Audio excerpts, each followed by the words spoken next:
नमस्कार, मैं हूं अजय जंडियाल और आप देख रहे हैं जम्मू कश्मीर से ये हमारा खास शो जिसमें हम हर बार आपके सामने लेकर आते हैं जम्मू कश्मीर की सियासी हलचलें, क्योंकि रियासत की सियासत में हमेशा बात होती है सियासत को लेकर। जी हाँ, आपको बता दूं कि आज की बड़ी खबर ये है कि राहुल गांधी जो है वो जम्मू पहुंचे हुए हैं। मंदिरों के शहर में राहुल हैं और राहुल आज जाएंगे मां वैष्णो देवी के दरबार दर्शन करने के लिए। ऑलरेडी वो जम्मू से कटरा पहुंचे, कटरा से वो पैदल यात्रा करके माता रानी का आशीर्वाद लेने पहुंचेंगे। रात भर वहीं रुकेंगे, आरती में भी शामिल होंगे और उसके बाद वापस लौटेंगे जम्मू और कोशिश कहीं ना कहीं कांग्रेस में एक बार फिर से दम भरने की। जी हाँ, इसलिए बोल रहा हूँ क्योंकि जम्मू कश्मीर में बात करें तो पीडीपी और बीजेपी की सरकार बनने के बाद से लगातार जो विपक्ष है वो कहीं ना कहीं देखने में लग रहा था कि विपक्ष काफी कमजोर होता जा रहा है, मगर अब विपक्ष में कहीं ना कहीं दम भरने की कोशिश राहुल गांधी की होगी। खासतौर पे कांग्रेस की बात करें और कांग्रेस कार्यकर्ता आज बेहद खुश दिखे। आपको बता दूं कि एयरपोर्ट के बाद कांग्रेस के जो वरिष्ठ नेतृत्व है जम्मू कश्मीर का और बाकी जो उनके कार्यकर्ता हैं वो पहुंचे हुए थे राहुल गांधी को एक झलक देखने के लिए, और अब राहुल गांधी वैष्णो देवी जा रहे हैं। इसी पे आज बात करेंगे कि कितना राहुल गांधी कामयाब होंगे इस अपने जम्मू कश्मीर के दौरे के दौरान कांग्रेस को मजबूत करने के लिए। इसी पर बात करने के लिए हमारे साथ विशेष तौर से जुड़े हैं जम्मू कश्मीर प्रदेश कांग्रेस कमेटी के मुख्य प्रवक्ता रविंदर शर्मा जी। रविंदर जी, स्वागत है आपका हमारे शो में। रविंदर जी, देख रहे हैं कि जिस तरीके से राहुल गांधी पहले कश्मीर गए थे, अब जम्मू पहुंचे हैं और उन्होंने एक बयान दिया है कि जम्मू में आकर मां वैष्णो देवी के दरबार सिर्फ दर्शन करने जा रहा हूं, राजनीति नहीं है। बिल्कुल ठीक कहा, क्योंकि वो सीधे आए एयरपोर्ट से, आपने देखा कि वो पैदल 13 किलोमीटर का जाएंगे, 13 किलोमीटर आएंगे। एक श्रद्धा लेकर के वो माँ वैष्णो के दरबार में जा रहे हैं। इससे पहले भी नेहरू गांधी खानदान की ये प्रथा रही है। श्रीमती इंदिरा गांधी कई बार आई और माँ वैष्णो देवी के आशीर्वाद से वो दोबारा सत्ता में भी आई। और कश्मीर में जब वो जाती थी, माता खीर भवानी, शंकराचार्य टेम्पल और भी कई जगह पे एक आश्रम है, वहाँ वो जाती थी। तो कश्मीर गए तो वहाँ माता खीर भवानी भी गए, हजरतवाल भी गए। हालांकि 6 दिन का टूर बनना था, लेकिन क्योंकि पार्लियामेंट सेशन में था इसलिए एक साथ नहीं बना। लेकिन उन्होंने वहाँ जा कर के कहा कि मैं जम्मू भी जाऊँगा और लद्दाख भी जाएंगे अभी। और सर्वधर्म समभाव हम चाहते हैं, हर धर्म को सम्मान देने वाली है कांग्रेस पार्टी। उन्होंने कश्मीर में कहा कि मैं महंगाई के खिलाफ लड़ता हूँ, बेरोजगारी के खिलाफ लड़ता हूँ, करप्शन के खिलाफ लड़ता हूँ, बहुत से जो मसले उनके खिलाफ लड़ता हूँ, लेकिन सबसे ज़्यादा अगर मैं लड़ता हूँ तो वो नफरत के खिलाफ लड़ता हूँ, जो नफरत की राजनीति है। देश जो है अनेकता और में एकता का नारा लगा करके इकट्ठा रहा, मजबूत भारत बना। और मजबूत और श्रेष्ठ भारत तभी बना कि इस देश में भाईचारा रहा, क्योंकि हम मुख्तलिफ धर्म, रंग, नस्ल, भाषाओं का देश है, कल्चर से। और जम्मू कश्मीर एक मिनी भारत है। आप देखते हैं जम्मू कश्मीर और लद्दाख, जितने धर्म देश में हैं सारे धर्म यहाँ पे हैं। और उन धर्मों की सब भाषाएं जो हैं यहाँ, मुख्तलिफ भाषाएं जो है दर्जन भर भाषाएँ बोली जाती हैं। और फिर भी जम्मू प्रदेश तो वो प्रदेश है जहाँ शेर और बकरी ने पानी पिया। जम्मू प्रदेश वो प्रदेश है जहाँ तमाम विस्थापित कश्मीर से भी आए, पीओके से भी आए, वेस्ट पाकिस्तान से भी आए, जो भी कहीं से आया वो आया, जम्मू ने अपनी गोद में लिया और कभी ऐसा टकराव नहीं हुआ। लेकिन पिछले 2 साल से एक भय और डर जो है लोगों में पैदा हो गया। मगर डर कहाँ, शांति तो है। आप देखें कश्मीर में पुराना अगर इतिहास देखें उसके मुकाबले आपको नहीं लगता है शांति है? जब आप किसी को निकलेंगे चप्पे चप्पे पे फौज होगी तो शांति होगी। लेकिन आप इजाज़त दीजिए, शांति लोगों के द्वारा हो उसको शांति कहा जाता है। सिक्योरिटी फोर्सेस और सेना का उनके बल पे हो तो शांति नहीं, उसको आप अगर शांति होती तो 2 साल से सरकार राज्य का दर्जा बहाल नहीं कर सकी। 3 3.25 साल से जहाँ चुनी हुई सरकार नहीं, तो फिर वो चुनाव करवाएं, राज्य का दर्जा बहाल करें, फिर डर किस चीज़ का? दावे तो बहुत हैं, लेकिन वो दावे ग्राउंड में नजर नहीं आते। विकास तो यूपीए के टाइम बहुत हुआ, जितने भी प्रोजेक्ट उद्घाटन हो रहे हैं अभी तक वो यूपीए के टाइम के प्रोजेक्ट हैं, जिनका फंडिंग, जिसकी सेंक्शन, जिसकी शुरुआत जो है वो हुई, माता वैष्णो देवी की ट्रेन का उद्घाटन 1 महीने बाद हुआ जब प्रधानमंत्री बने, कि 1 महीने में ट्रेन पहुंच सकती थी।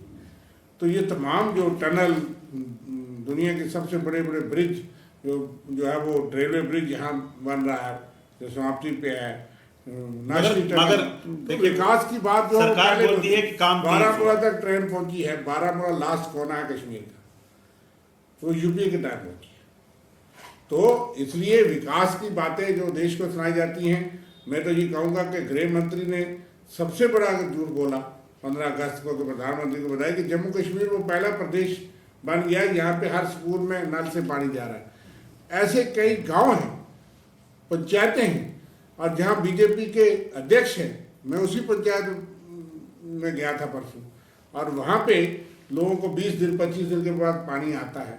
दूसरे 4 किलोमीटर से लोग पानी लाते हैं, फिर सरकार ये बात करे और देश को गुमराह करे। मगर आप जो चीजें कह रहे हैं, अगर वो ग्राउंड पे सच है तो फिर कांग्रेस बाहर क्यों नहीं? कहा जा रहा है इस वक्त सबसे कमजोर विपक्ष है इस वक्त। आज नजर आया आपको कमजोर? हालांकि कोरोना के संकट में हमने तो ज्यादा लोगों को बुलाया नहीं था, लेकिन हजारों की तादाद में आपको कार्यकर्ता जम्मू से कटरा के बीच में नजर आए। वो तो आपने खुद देखा कि राहुल गांधी की इतनी क्रेज है, और कश्मीर वादी में भी अभी तो लोग, एक तो यहाँ के माहौल और दहशत का माहौल सरकार ने बना के रखा, और आपको पता है कि पाबंदियाँ कई किस्म की। उसके बाद कोरोना का एक संकट अभी चल रहा है, उसमें कोई बड़ी रैली हमने प्लान नहीं की, कोई बड़ा रिसेप्शन हमने प्लान नहीं किया, लेकिन एक सिंबॉलिक था कि वो यात्रा पे जा रहे हैं, कार्यकर्ता खुद उबड़ के निकल के आए। इसलिए मौका तो आने दीजिए। वो पार्टी जो कहे कि बाप बेटे की पार्टी को रोकने के लिए, नेशनल कांग्रेस और पीडीपी को रोकने के लिए हमको वोट दो, 2 महीने के बाद धोखा करके उनके साथ मिलकर सरकार बनाती है। जम्मू से सबसे बड़ा बहुमत भारतीय जनता पार्टी को मिला, क्योंकि उनके पास कई कार्ड हैं और वो कार्ड वो इस्तेमाल करते हैं, हम वो कार्ड इस्तेमाल नहीं करते। नहीं, मगर अब बातें भाईचारा का कार्ड बातें रविंदर जी बातें तो मगर एक बात मुझे कंप्लीट करने दो कि 26 विधायक लेके जम्मू के 37 सीटों में से जिनको 26 विधायक जम्मू से मिले, वो 3 साल तक मुख्यमंत्री नहीं मांग सके। क्या जम्मू क्या भारतीय जनता पार्टी का नतमस्तक हो गए महबूबा मुफ्ती और मुफ्ती साहब के सामने। कांग्रेस को 17 MLA मिले जम्मू से, हमने पहली बार 3 साल कांग्रेस का भी और जम्मू का भी मुख्यमंत्री दिया। बताइए कौन बेहतर है जम्मू को? मगर ये बताइए, अपने कार्ड की बात की, उनके पास बड़े कार्ड हैं, अब क्या कांग्रेस कार्ड चल रही है? राहुल गांधी इसलिए मंदिर मस्जिद जा रहे हैं। मैंने पहले क्या दिया कि ये सारे कार्ड, धार्मिक कार्ड, धर्म के कार्ड बीजेपी को दिए हमने, मगर राहुल गांधी तो कर रहे हैं। तो ये श्रद्धा की बात है, सर्वधर्म संभाव, सर्वधर्म सम्मान कि वो, अब ये कोई बीजेपी का अधिकार थोड़ा है कि वही मंदिर में जा सकते हैं। नहीं, मगर आप कह रहे हैं कि अगर राहुल गांधी मंदिर जाते हैं तो धर्म है, धार्मिक बात है। अगर बीजेपी कह रही है तो हमने कभी नहीं कहा। वो कार्ड खेलते हैं, वो मंदिरों में जाए, मस्जिद में जाए, गुरुद्वारे में जाए, कोई सवाल नहीं उठाता। इस पे कोई आपत्ति नहीं इस देश के अंदर। कोई भी नेता, मैं हिंदू हूँ, मुझे फख्र है अपने धर्म पे, अपने धर्म को मानता हूँ, लेकिन दूसरे धर्म से नफरत नहीं करता। दूसरे धर्म का अगर स्थान है, हम उसको भी नतमस्तक होकर जाते हैं। ये कांग्रेस और उसमें, लेकिन उनका तरीकाकार वो राजनीतिक है, और उनका बेस लाइन जो है वो यही कार्ड है। सवाल ये उठ रहे हैं कि राहुल गांधी मंदिर मस्जिद इसलिए जा रहे हैं क्योंकि यूपी चुनाव आ रहे हैं, पंजाब में चुनाव है, तो राजनीतिक तो ये भी हो जाएगा। चुनाव तो यूपी में है ना, जम्मू कश्मीर तो अभी नहीं है। मगर राहुल गांधी तो जा रहे हैं। जम्मू आए हैं तो माता वैष्णो तो जाएंगे। दुनिया, देश, हिंदुस्तान, जम्मू कश्मीर की प्रसिद्ध देवी, और यहाँ से आशीर्वाद सबको, देश को अमन शांति के लिए गए। वो वहाँ आपको सुन लेंगे, प्रार्थना यही करेंगे कि भाईचारा रहे, अमन रहे, और उससे बड़ी ताकत देश में नहीं है। अगर हम धर्मों को लड़ाएंगे तो मैं समझता देश कमजोर होगा। इसलिए इसको आप कहिए तो, अगर कांग्रेस किसी मंदिर में चली जाए, कांग्रेस का कोई नेता, वो धार्मिक कार्ड हो गया, वो हिंदू कार्ड हो गया, वो यूपी के इलेक्शन के साथ जुड़ जाता है। और प्रधानमंत्री जी या बीजेपी के तमाम नेता जो मर्जी कहते रहे, जिस किस्म की बयानबाजी चलती है, सड़कों पे लोगों के साथ क्या हुआ चुपी रही, तो वो हिंदू कार्ड नहीं है। नहीं, आपने खुद कहा कि ये प्रथा रही है कांग्रेस में। जब इंदिरा गांधी थी, वो आती थी तो वैष्णो देवी जाती थी, हजरत बल जाती थी, तुलमुल जाती थी, तो आज राहुल गांधी भी जा रहे हैं। उस वक्त आपने कहा कि इंदिरा गांधी गई तो लोगों ने जिताया, माता के आशीर्वाद से जीती। अब राहुल गांधी गए हैं, क्या लग रहा है? नहीं अच्छी दुआ बात जीत की होगी या वो देखिए, जब वो हारी हुई थी वो आई जरूर, लेकिन ये नहीं कि एक ही बार आई, कई बार आई।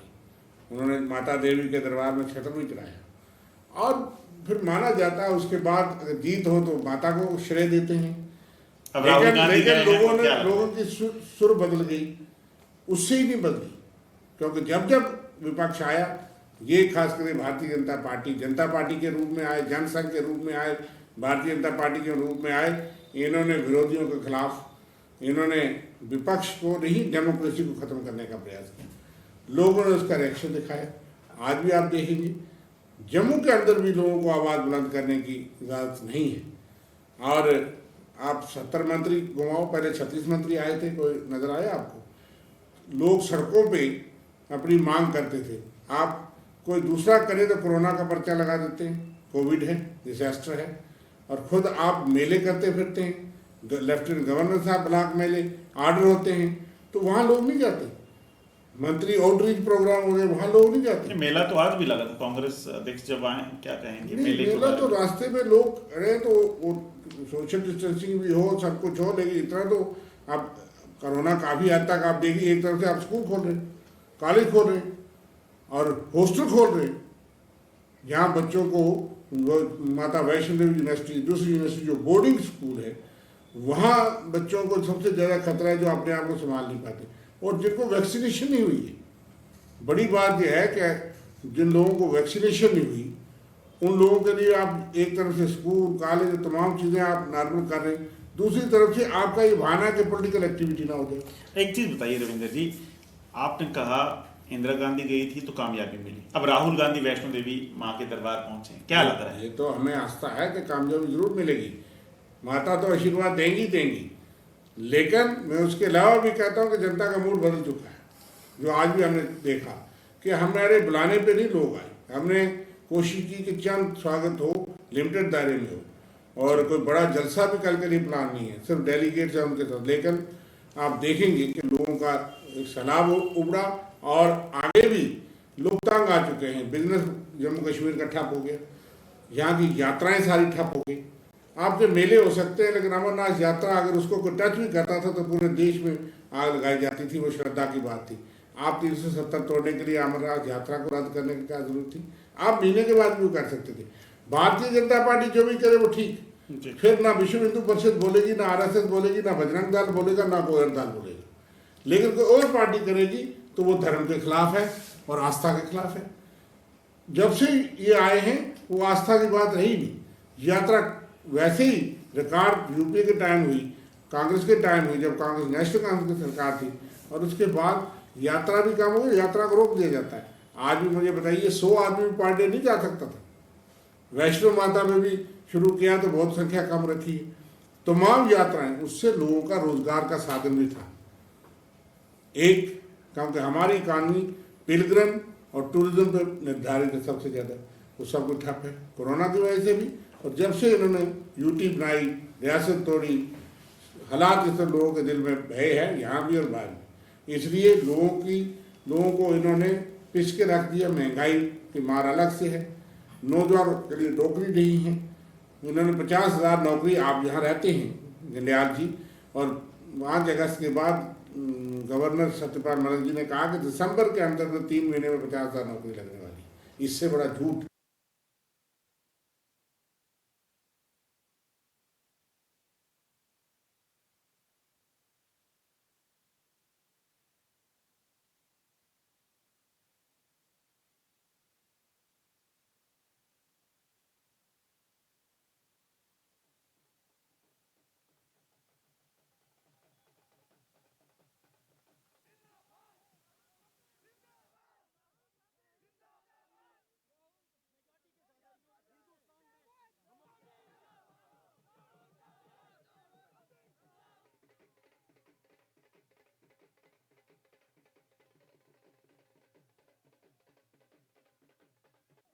आपको आज भी सारी नजर आई।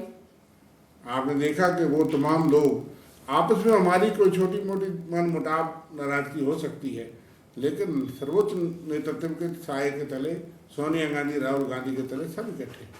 और कल वो तमाम नेता आपको मंच पे भी दिखेंगे, आज एयरपोर्ट पे दिखे आपको और सड़कों पे दिखे स्वागत करते हुए। इसलिए ये भारतीय जनता पार्टी का कल्चर है कि वहाँ जो बोले वो मार्गदर्शक हो जाता है और बाद में वो बंद हो जाता है। लेकिन जहाँ बोलने की इजाज़त है और यहाँ कोई अगर सीनियर लीडर बोले, कोई और बोले, ये नहीं कि उसको बाहर का दरवाज़ा दिखा दिया जाता है इमीडिएटली। इसलिए आपको लगता है कि अंतर कला है, लेकिन ये कांग्रेस का ही कमाल है। अगर आप 47 से पहले का इतिहास पढ़ेंगे, 47 से पहले का कांग्रेस का इतिहास पढ़ेंगे, वहाँ भी बहुत बड़ा वाद विवाद होता था, लेकिन देश का नेतृत्व कांग्रेस करती थी। नहीं, आपको क्या लगता है जम्मू कश्मीर में जो कांग्रेस को नुकसान पहले हुआ वो आपस में कांग्रेस बटी हुई थी इस वजह से हुआ, और इस बार जो है कांग्रेस को फायदा होगा क्योंकि कांग्रेस को राहुल गांधी और बाकी लोग एक साथ जोड़ने आए हैं? देखिए, बात यह है कि 2014 से हम सत्ता में नहीं हैं, तो ऐसी कोई बात नहीं थी। उस वक्त एक मुश्त होकर के कांग्रेस ने इलेक्शन लड़ा, लेकिन उस वक्त मैंने कहा ये जो कार्ड आप कहते हैं भारतीय जनता पार्टी के, हिंदू कार्ड, जम्मू का चीफ मिनिस्टर, फलाना चीफ मिनिस्टर, लोग चांसेस में आ गए और लोगों ने मौका दिया। हो सकता है हमारे से भी कुछ गलतियाँ हुई हो, हमारे मंत्रियों से कुछ गलतियाँ हुई हो, और हमारी सरकार से काम तो बहुत हुए, विकास बहुत हुआ। अब राहुल गांधी आए हैं, तो राहुल इसलिए गांधी एकता है। राहुल गांधी क्या संदेश लेकर आए हैं वर्कर के लिए? क्या डायरेक्शन रहेंगी, कुछ साफ हो देखिए, पाए? ये तो उन्हीं से सुनना पड़ेगा, लेकिन एक संदेश यही है कि एकजुट होकर के और इसके खिलाफ लड़ना है जो इस वक्त का माहौल और वातावरण है। दूसरा, उन्होंने कश्मीर में संकेत दिया कि नफरत के खिलाफ लड़ना है, कि फिरका प्रस्ती, कम्युनलिज्म सबसे बड़ा देश का अगर कोई दुश्मन है वो फिरका प्रस्ती है, जो धर्म की राजनीति करते हैं, सबसे बड़ा खतरा है। और इस देश का विभाजन हो चुका है धर्म की बुनियाद पे। आगे इस तरह के कार्ड खेल के आप देश को कमजोर करें, एक एक ईंट से देश बनता है। मगर इल्जाम, रविंद्र जी, इल्जाम आप पर लगते रहे हैं कि आप जो हैं सत्ता में रहे इतने साल, 60 साल कांग्रेस ने राज किया, उसके बावजूद भी अगर देखें तो जो मेजॉरिटी लोग थे उनके साथ जो है इनजस्टिस किया गया। सिर्फ कहीं ना कहीं अपीजमेंट पॉलिसी कांग्रेस की रही, जिसको लेकर एक समुदाय विशेष के लिए जो कारण है, इस वजह से लोगों ने आपको वोट करके बाहर किया था जम्मू कश्मीर या देश के अन्य हिस्सों से। कोई ऐसी बात नहीं, ये इल्ज़ाम है। इस देश के अंदर कांग्रेस पे 47 से पहले इल्ज़ाम लगता है ये हिंदू पार्टी है, और आज वही पार्टियां कहती हैं कि अपीजमेंट करती हैं। देश की माइनॉरिटीज़ को कांग्रेस ने गारंटी दी थी कि देश के विभाजन को रोकने के लिए, और उन लोगों को कहा कि आपको सुरक्षा होगी, आपके साथ धर्म के बुनियाद पे कोई बेइंसाफ़ी नहीं होगी। वो आइन ने लिखा है, सारी पार्लियामेंट ने पास किया है, डॉक्टर अंबेडकर ने वो आइन बनाया, उस आइन पे कांग्रेस चलती है।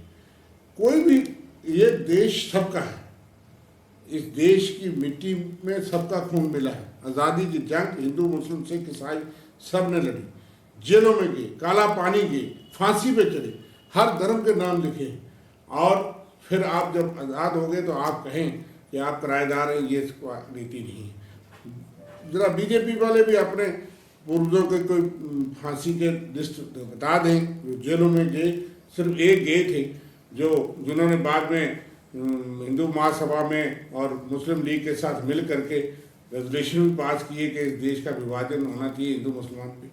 ये कंट्रीब्यूशन है लोगों कि वो लोग जो है वो आज कहें मुस्लिम लीग ही जिम्मेवार नहीं थी देश के विभाजन के लिए, वो भी थे जो ये कहते थे कि इस देश को विभाजन होना चाहिए।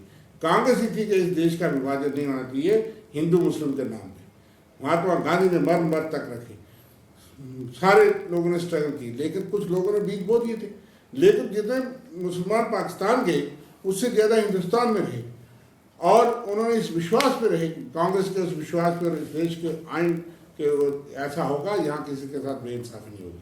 और मैं आपको कहूँ कि Jammu Kashmir Muslim majority wide रियासत थी जिसका बिल्कुल बाउंड्री जो पाकिस्तान के साथ थी। इस रियासत ने पाकिस्तान को जिन्ना को जवाब दिया, और शेख अब्दुल्ला मुस्लिम लीडर थे यहाँ, और पंडित नेहरू उनके लिए गिरफ्तार होने आए थे, महाराजा हरि सिंह थे, कि जम्मू कश्मीर ने जवाब दिया जिन्ना को, और दुनिया को कहा कि नहीं, सबूत दिया कि हिंदुस्तान सेकुलर है, यहाँ जो मुस्लिम मेजॉरिटी रियासत है उसका इत्मीनान, उसका विश्वास हिंदुस्तान पे है। और शेख अब्दुल्ला ने कहा कि हम सेकुलर भारत के साथ जाएंगे, जिन्ना को बुला करके 1 लाख की रैली में कह दिया, और लोगों ने उस वक्त हिंदुस्तान को चुना। आज जो कहते हैं तिरंगे की बातें, उन लोगों ने कोई मजबूरी नहीं थी। अगर उस वक्त ये हालात हो जाते तो हिंदू राजा था मारे जा रहे थे, लेकिन वो भी इसी असमंजस में थे क्योंकि मुस्लिम मेजॉरिटी थी, 70% 70% मुस्लिम मेजॉरिटी थी। लेकिन उस वक्त वो लोग, उन्होंने हिंदुस्तान का साथ दिया, पाकिस्तान को तमाचा मारा, जिन्ना को जवाब दिया और दुनिया को कहा कि हिंदुस्तान सेकुलर है। तो उसका कंट्रीब्यूशन पंडित नेहरू को, महात्मा गांधी को जाती है, कांग्रेस को जाती है। महाराज ने तो दस्तखत किए, लेकिन अगर बगावत होती सारी आवाज़ तो वो चंद कवायली आकर के उन्होंने पाकिस्तान से पीओके को कब्जा किया, लेकिन बाकी लोगों में यहाँ अमन रहा। उसके बाद हालात बिगड़ते गए, कुछ लोगों ने राजनीति की, हम उनसे सहमत हुए, जिन्होंने कश्मीर में आग लगाई, जिन्होंने कश्मीर में गलत नारे दिए। आज भी गलत देंगे, उनके खिलाफ हम खड़े होंगे, लेकिन हम ये कहते हैं कि हमको सेकुलरिज्म ही एक बुनियाद है। एक आखिरी सवाल आपसे पूछना चाहूँगा, राहुल गांधी का कल का क्या शेड्यूल है, क्या कार्यक्रम रहेगा? और एक ये सवाल फिर से पूछूंगा, क्या लग रहा है कितनी जान फूंक पाएंगी जम्मू कश्मीर कांग्रेस में? पहले इसी का जवाब दूंगा कि बहुत बड़ी मैं समझता हूँ कि ताकत मिलेगी और मिल रही है। उनका आज का आगमन ही बहुत जोश भरा है और लोगों में उत्साह है। एक बात कार्यकर्ताओं में, कार्यकर्ता डट के तैयार है इस वक्त भारतीय जनता पार्टी के साथ दो हाथ करने को। जम्मू की धरती पे उसका फैसला होगा कि बीजेपी ने क्या दिया जम्मू कश्मीर को, जम्मू को। हमारे संसाधन बाहर चले गए, हमारी रोजगार बाहर चले गए, हमारी ज़मीनें बाहर जा रही हैं, और इसलिए उसका मुकाबला होगा। रोकेंगे कैसे? यूटी बना दिया हमारा डोगरा रियासत, डोगरों का इतिहास है। हमारे महाराजा जो लोग थे उन्होंने इसकी श्रद्धे जो है वो गिलगित बाल्टिस्तान तक पहुंचाई थी। उन लोगों ने लड़ के, और आज आपने उसको डिवाइड करे, डाउनग्रेड करके आपको एक म्यूनसिपलिटी बना दिया। सबसे बड़ा दुख जो है वो डोगरों को ये है, और उन्हीं डोगरों ने भारतीय जनता पार्टी को दिया था। इसलिए एक तो माहौल है, राहुल गांधी जी की लीडरशिप है। तीसरी बात जो आपने पूछी कि वो रात सुबह किसी वक्त भी आ जाएंगे, पैदल चल रहे हैं इस वक्त माता के दरबार की ओर, वहाँ कैसा वेदर रहता है, किस तरह के माहौल बनता है। और कल से वो लोगों से अभी भी मुझे लगता है रास्ते में कहीं ना कहीं किसी वाले से पूछते जाएंगे, उनका अपना तरीका है। कश्मीर जब आए थे तो कई दुकानों पर टी स्टार में जाके पहुँचे थे, तो किसी ने उनको गोली नहीं मारी, किसी ने उनको गाली नहीं दी। ये राहुल गांधी की और गांधी नेहरू परिवार की कश्मीर में भी और जम्मू भी है। और यहाँ कार्यकर्ताओं से मिलेंगे, लीडरों से मिलेंगे, लिमिटेड लोगों से मिलेंगे, लेकिन अपना थोड़ा संबोधन भी देंगे, मीडिया के लिए ओपन होगा, आप सब लोग सुनेंगे कि उनका क्या संदेश है। तो हम ये उम्मीद करेंगे कि कांग्रेस जो है उभर के आएगी, जम्मू कश्मीर को दोबारा रियासत दिलवाएंगे हम, और एक शानदार रियासत जिसका 250 साल का इतिहास है वो बहाल होगा, और हम लोगों के काम करेंगे, उनके हकों की रक्षा करेंगे, नौजवान को रोजगार देंगे, और गरीब आदमी को जो है वो कम से कम कोई कारोबार करने का अधिकार देंगे। शुक्रिया, आपकी स्माइल से ही लगता है कि आज की जो रिसेप्शन है उससे कांग्रेस में कहीं ना कहीं काफ़ी खुशी है, क्योंकि राहुल गांधी जब जम्मू पहुंचे तो कार्यकर्ता जब काफ़ी जोश में देखे होंगे। शायद 3 साल के बाद राहुल गांधी जम्मू कश्मीर के दौरे पर निकले हैं, और जान फूंकने की कोशिश कांग्रेस में ज़रूर होगी, मगर यकीनन देखना होगा कि